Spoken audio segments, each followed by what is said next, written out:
What I'm obsessed with right now is friendship, friendship. It's sort of my latest fascination, the thing that I'm working on and thinking about deeply. If you look at most of the challenges we're talking about these days, the epidemic of loneliness, rising rates of depression, anxiety, our inability to cope with stress, and in extreme cases, even suicide, friendship fixes all of those things. Friendship fixes all of those things. It's the ultimate biohack. And yet, if you ask people, are you a good friend? Most people say yes. But if you peel the onion just a little bit, you realize that we're actually pretty bad friends. Would you cancel on a friend for work or cancel on work for a friend?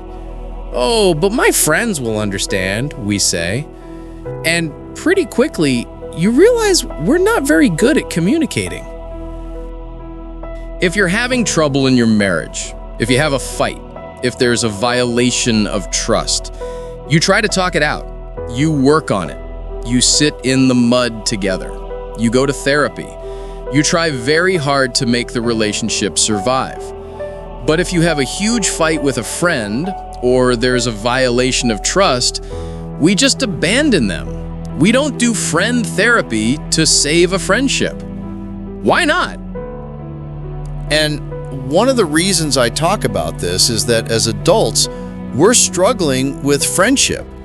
How to make them, how to maintain them, how to look after them, sometimes how to end them, and even how to repair them.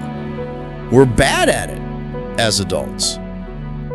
We're not teaching our kids how to make friends. When your kids have play dates, they all have phones. Take all the phones away, put them in a bowl, call the parents, the ones who made the play date, and say, listen, we're planning on taking the phones away. If you need your kid, call me. A lot of schools want to get rid of phones. It's the parents who won't let them. Well, what if there's an emergency, they ask? Call the office. They know where your kid is.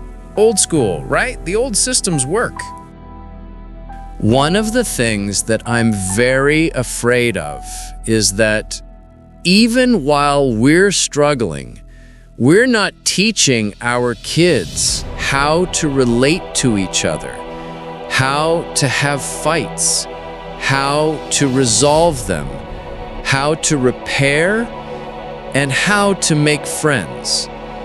Which means the epidemic we're facing now, loneliness, stress, depression, suicide, will only get worse.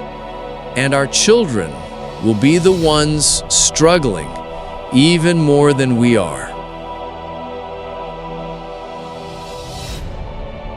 The reality is, I'm an idiot. And I'm not being flip about it. I don't understand very complicated things.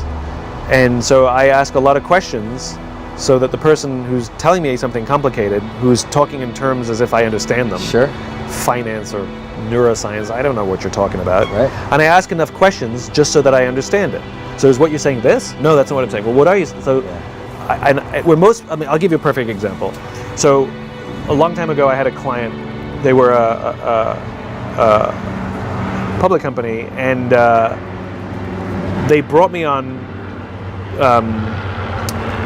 to do some work for them. But they invited me to sit in on a meeting from the consultant that they had hired. And so all the C-level executives and me, and this consultant was giving a presentation about something or other. And this is junior marketing. This is when I had my little marketing company, and all the C-level executives sitting there nodding and taking notes on the PowerPoint that they had printed up in front of them, and I had it as well, and I didn't understand a frickin' word of it. Yeah. Right. I was looking around and so I'd raise my hand and say, I'm really, really sorry. I know I'm the only person in this room without an MBA, but this doesn't make sense. You say A plus B equals C, but based on your logic, A plus B equals D. Can you just say it again, please? I'm really sorry to slow the meeting down, everybody. And you could see the consultant getting frustrated with me and would try and explain it again. I said, I'm so sorry. And one by one, all the C-level executives said, yeah, I don't understand it either. Now, if the idiot hadn't spoken up Yeah. and said, I don't understand, they all would have nodded their heads Yeah. for fear of looking stupid because they didn't understand. Yeah. And they would have paid a lot of money for a document they didn't understand, and they would never have used it and would have sat on a shelf. And it's because I'm okay being the idiot. Like, that's why I'm not being flip. I'm okay everybody in the room going, because I have to ask questions until I understand it. But the reality is once I can get to the point where I understand it, I can get it so simple that I understand it, and I can say it in simple terms. That means other people understand it too. Yeah. So there's a lot of value being the idiot.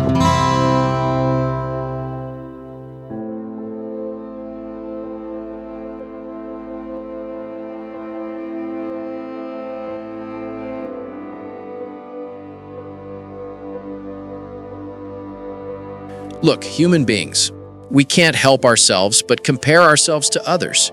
And comparison is the deadliest thing we can do to ourselves, because we will always come up short. All it does is exaggerate all of our insecurities.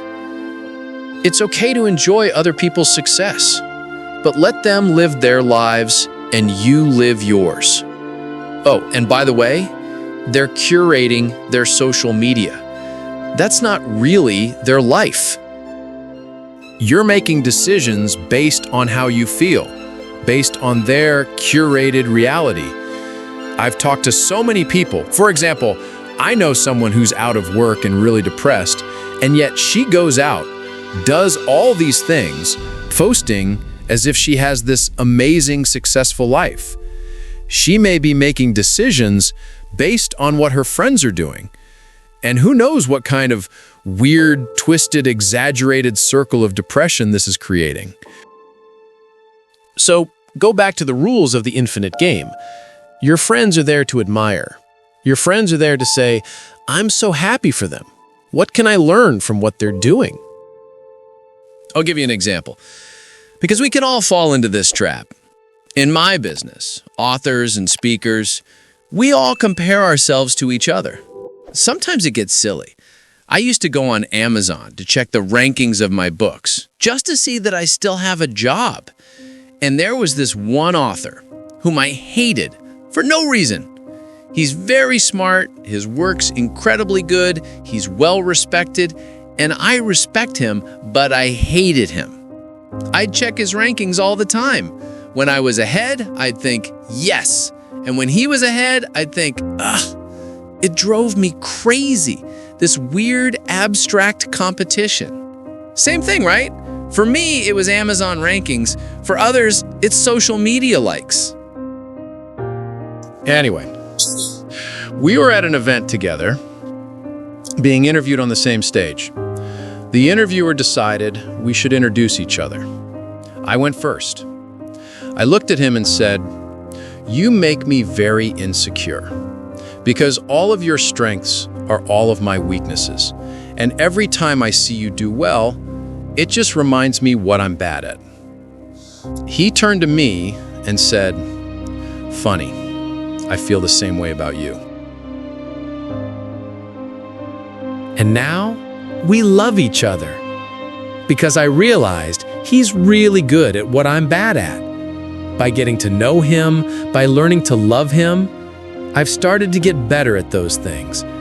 And I've learned to take more pride in the things I'm good at, instead of thinking I have to be good at everything he's good at.